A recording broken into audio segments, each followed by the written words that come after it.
Hi friends, welcome to views சமையல். எப்படி இருக்கீங்க? இன்னைக்கு ஒரு சூப்பரான ஒரு ராஜ்மா குருமா தான் செய்ய போறோம். இது செம்ம டேஸ்ட்டா இருக்கும். செய்யறதுக்கு ரொம்ப நேரம் ஆகாது. ஒரு 15, 20 மினிட்ஸ் இருந்துச்சுன்னா போதும். சூப்பரா செஞ்சு எடுத்துடலாம். சப்பாத்தி, தோசை, பரோட்டா இதுக்கெல்லாம் செம்மையா இருக்கும். நீங்களும் வீட்ல கண்டிப்பா ட்ரை பண்ணி பாருங்க. ட்ரை பண்ணி பார்த்துட்டு உங்க ஃபீட்பேக்க சொல்லுங்க. இந்த வீடியோ ஃபுல்லா பாருங்க. வீடியோ புடிச்சிருந்துச்சுன்னா லைக் பண்ணுங்க, கமெண்ட் பண்ணுங்க, ஷேர் பண்ணுங்க. சப்ஸ்கிரைப் பண்ணாதவங்க சப்ஸ்கிரைப் பண்ணிக்கங்க. வாங்க வீடியோக்குள்ள போலாம். நான் ராஜ்மாவ ஒரு 6 மணி நேரத்துக்கு முன்னாடியே ஊற வச்சாச்சு.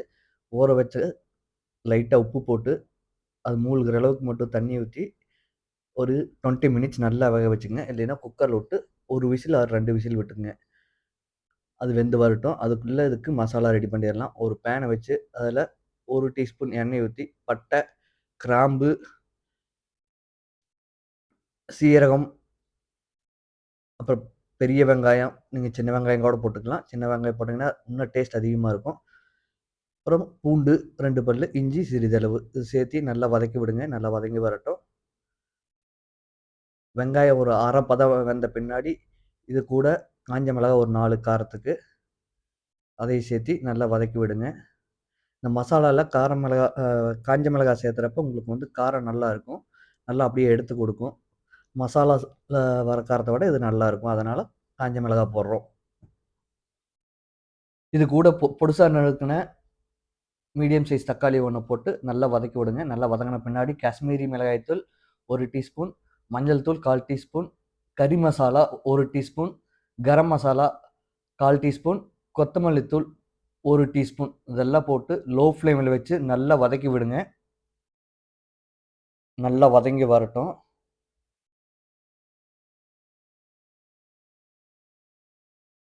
இது ஒரு 2, 3 நிமிஷம் அப்படியே லோ ஃப்ளேம்ல வச்சு நல்லா வதக்குங்க. இந்த மாரி வந்துரும். இது கூட நாம ஒரு 5, 6 பல்லு முந்திரிய போட்டு, அதையும் நல்லா கலக்கி விட்டு, ஒரு ஆற வச்சு ஒரு 10 நிமிஷம் ஆற வச்சுக்கங்க நல்லா. கூலிங் ஆக வரையும். மிக்ஸி ஜார்ல ட்ரான்ஸ்ஃபர் பண்ணி நல்லா ஃபைன் பேஸ்ட்டா அரைச்சு வச்சுக்கங்க. இப்ப இன்னொரு பேன்ல ஒரு 2 டேபிள் ஸ்பூன் எண்ணெய் ஊத்திங்க. எண்ணெய் ஊத்தி வெங்காயத்த இந்த மாரி ஸ்லைஸா போட்டுக்கங்க. ஏன்னா பார்க்கறதுக்கு அழகா இருக்கும். சாப்பிடுறப்போ டேஸ்ட்டா இருக்கும். அதுக்கு தான் இந்த மாரி போடுறோம். இது கூட உங்க வீட்ல குடமிளகாய் இருந்துச்சுனால் சேர்த்துக்கலாம். இது ஆப்ஷனல் தான். அதையும் சேர்த்து நல்லா வதக்கி விடுங்க. இந்த குடமிளகாயில இருக்கிற பச்சை வாசனை போற அளவுக்கு நம்ம வதக்கி விடணும். அது ஒரு 1 நிமிஷத்திலேயே பச்சை வாசனை போயிரும். ரொம்ப நேரம் வேக தேவையில்ல.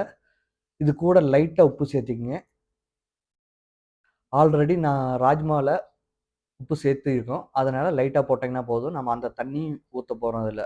வேக வச்ச தண்ணி. அதனால உப்பு கம்மியா இருந்துச்சுன்னா போதும். இப்ப அந்த மசாலாவ இது கூட சேர்த்தி நல்லா கலக்கி விடுங்க. இப்ப அந்த மிக்ஸி ஜார்ல இருக்கிற தண்ணி கூட கலக்கி ஊத்த வேண்டாம். அது பின்னாடி ஊத்திக்கலாம். இத நல்லா கலக்கி விடுங்க. நல்லா எண்ணெய் பிரிஞ்சு வர அளவுக்கு ஒரு 2 நிமிஷம் வேகட்டும். அப்பவே எண்ணெய் பிரிஞ்சு வந்துரும். அதுக்கப்புறம் இந்த மிக்ஸி ஜார்ல இருக்கிற தண்ணி ஊத்திக்கலாம். ஊத்தி அதையும் நல்லா கலக்கி விடுங்க. இன்னும் கொஞ்சம் தண்ணி எக்ஸ்ட்ரா வேணாலும் நீங்க ஊத்தி மிக்ஸ் பண்ணி விட்டுக்கலாம். இத நம்ம ஃபுல்லா லோ ஃப்ளேம் தான் செய்யணும். இல்லைன்னா அது நல்லா கொதிக்கிறப்ப எல்லாம் வெளிய ஃபுல்லா தெறிக்கும்.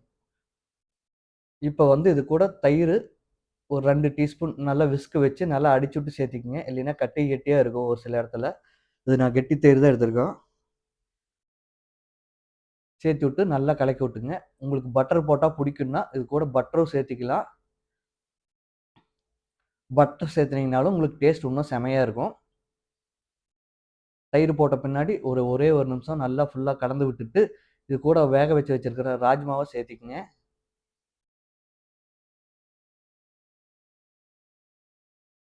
ராஜ்மாவ சேர்த்து நல்லா கிளறி விடுங்க. ஒரு 5 நிமிஷம் இதே மாரி நல்லா வெந்து வரட்டும் ஸ்லோவா. இந்த ராஜ்மாவோட தண்ணியும் இதிலேயே மிக்ஸ் பண்ணிக்கங்க. நான் அந்த வீடியோல ஸ்கிப் ஆயிடுச்சு. அதையும் போட்டு நல்லா கலக்கி இந்த மாரி சுண்டி வரும்.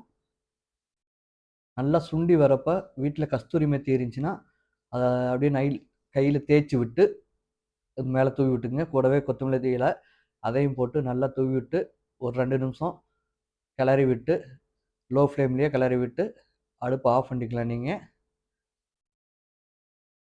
இப்போ இந்த ஸ்டேஜில் உப்பு பார்த்து, உப்பு பத்தலைன்னா உப்பு உங்களுக்கு தேவையான அளவு சேர்த்திக்கலாம்.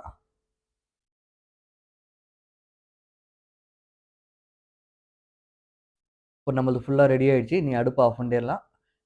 நீங்க சப்பாத்தி கூட வச்சு சாப்பிடலாம். ஹாய் ஃப்ரெண்ட்ஸ், வீடியோ ஃபுல்லா பார்த்துருப்பீங்கன்னு நினைக்கிறேன். உங்களுக்கு இந்த வீடியோ பிடிச்சிருக்கும்னு நினைக்கிறேன். நீங்களும் இந்த டிஷ் வீட்ல ட்ரை பண்ணி பாருங்க. சப்ஸ்கிரைப் பண்ணாதே சப்ஸ்கிரைப் பண்ணிக்கங்க. நன்றி, வணக்கம்.